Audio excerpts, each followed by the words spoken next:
So, right. So now we have calculated a timer based on given options. I have these two options fields, so I can given the number, whereas constant timer, I given this number. Whereas if I say synchronizing, I have these options, I given the number. That is Gaussian random timer. But what if I want to generate the time based on my own requirement? Suppose I want to generate the time based on these users, or I want to generate time based on the API, or I want to generate the time delay based on the ramp up. There could be chances, right? Some projects. So in that case, we don't have any option to customize our own timer. Correct.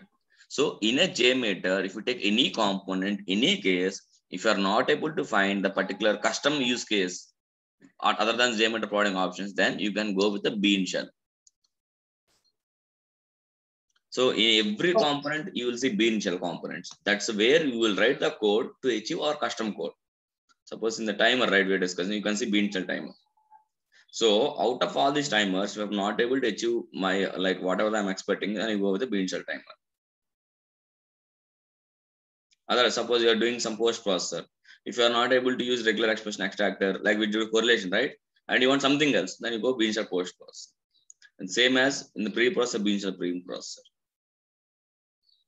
And assertions, we'll see bean shell assertion. The listener, think you will see bean shell listener. So every component we have this bean shell to achieve the customization of the code. So currently we're talking about timer, right? We'll discuss more about the bean shell time. Okay. So okay, I added it, this timer here. Okay, let's keep this timer to this particular 37. Okay, so you can see this has a scripting where you can use a bean shell script. Very simple, like it's a kind of Java, very simple basic Java. Let's put some string and integer and just write some concept, nothing else. So here you can read our previous response times, videos, request, everything from the preview. And you can use the variables. So here you can access anything till this before this response times. Okay. So now regarding the timer, they have one keyword called return. So whenever you use the return, let's say put int a equal to 1000. Okay. Int b equal to 5000 milliseconds, right? Okay. Yeah. So now what I will do, I'm just making it simple. The real time will take the value of users and ramp up here instead of A and B. Okay, int c equal to, let's put a plus b, and the keyword is return. So whenever bean shell timer pickups is written, right, it is a delay. So if you give return c,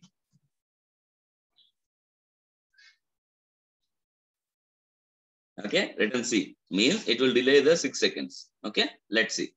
So let me disable synchronizing timer here, and we kept the timer to 37. Correct. Let's see. Before 37, and let I make one user.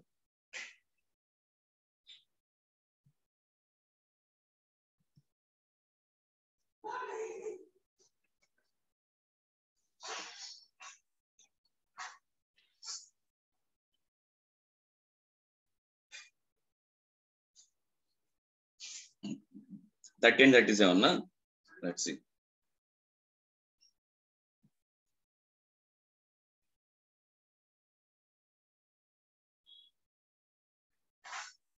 So when 30 I started, 40.378.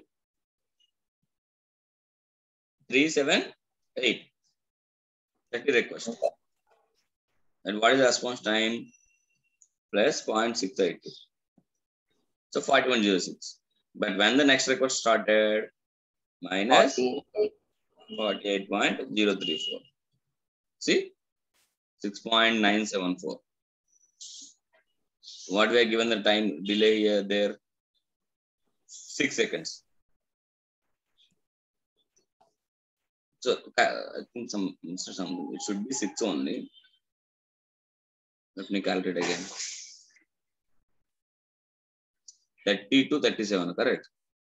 So 40.378 plus 6.682 minus 48.034.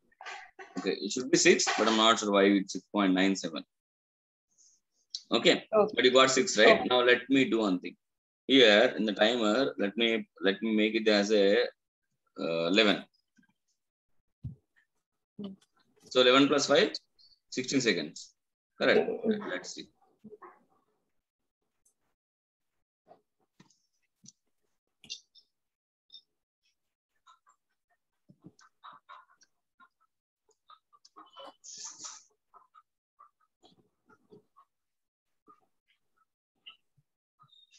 So when it started, 24.654 plus 0.77. When it started next one, 41.445. See, now we got 16 seconds. Yes. It's clear, right? Yeah. So in the real time, we won't do like this. What we'll do, we'll get the users or get the ramp up if you want to calculate on our own. Okay. So how we'll do that? At the time, what we'll do is we'll put the users and ramp up. So let's add users, ramp up. This is a where we will define the variables, and throughout our script we can use these variables. We can access it. If I directly give the number here, right? I can't access these numbers. So at that time, we use user defined variables. Suppose let's give users 10 and ramp up 1. Okay. So these are names, right? User and ramp up. Let's go to our script. Let's keep that one as a side. Okay. So those are outside variables, correct? So first you have to get those variables inside our script. So what I will do is, by default, these are string format. Okay. Let's give string where where users equal to where's dot get. This is the common one of users. What is the key name you are given users now? User defined variables. Given users, correct? So the same thing keyword you have to give. So it will show the users value here. You can't use direct users inside the script because it can't access. Okay. Same as like we have to get the ramp up. Where ramp up, you can give, these are the variable names. You can give any name. To understanding, I'm just giving the same name. Where dot get ramp up. So make sure with semicolons. So if you go IntelliJ, right, it will show error, but either it won't show error in the running time. Okay. So now we need to confirm that whether we got the user ramp up or not. Correct. So what I will do, I will print the statements. Log.info users is space plus users. You know, right? String. Same way, log.info ramp up is plus ramp up. Okay. So this will print in the console. And let me disable this. Okay. So we just go to console here and we can check whether really the script is took the values or not. See, users is 10, ramp up is 1. Okay. It means the script has the values now. Okay. So now what I will do, so but they are string, right? We need to convert to integer. Because we need to add, right? So let's put int c equal to, how will convert string to integer? Integer dot parse int of users.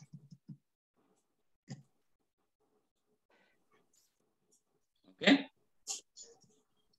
So this is where you convert string to integer. Same way, into D equal to integer. Taking that way. We need to int equal to C plus D. And we'll put E here. And we'll pass E here.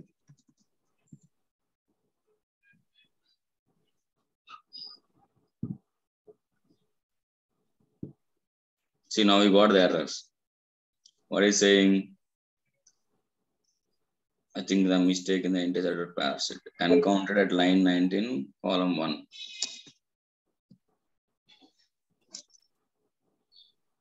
What is this error? Oh, I didn't keep semicolon. See, in the line number 7.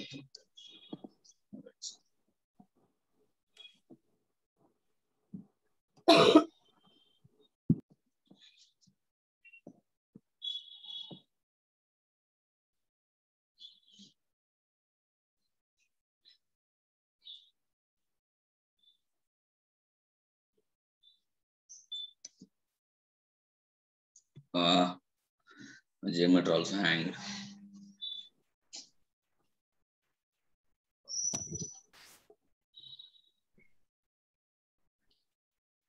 Ravi, even I am facing my geometry is also hanging. Again, yesterday I have downloaded. Okay, and I started recording. Only up to few steps I am able to record. System is not allowing me to record the next further steps. Oh, okay. Because in our machine. Chrome, everything. Okay. Yeah, we'll spend one special time, some half an hour time to check that issue exact, because here in my case, right, everything is getting hanged. That's why. Okay. So, but I think in our machine, right, the issue would be Java versions. The way the JDK or JRE, right, is not able to handle JMeter. That's why we are the only JMeter is hanging our machine. We will check that one. Ravi, I have one more question. I have recorded one script example. Okay, can I convert that recorded file into .jmx format? No, by default, if you save it, right, it will come in JMX only. But it is while I'm trying to generate HTML report, we have one is a command, right? While executing that command earlier, the command used it to execute successfully, but in this recording script, I'm getting some error. Okay. That we'll check in the next class then before starting it. Okay. Yeah. So, and you can see here, right? It printed 10 and 11 and delay is 11. Okay. So, this is a like basic example of timer where right now we are using currently variables. But same way we can control, you can see, right? CTX, wheres, props, log, prev. With the help of the variables, you can control or you can get all the data of a previous APIs, previous response code. Based on that, you can put a delay, kind of like this. Okay. So these are the timers. So in home, right? Just check other timers, how they are working, what is there. Okay. So we'll connect tomorrow then. Okay. Okay. Chalo, bye. Thank you, Ravi. Bye.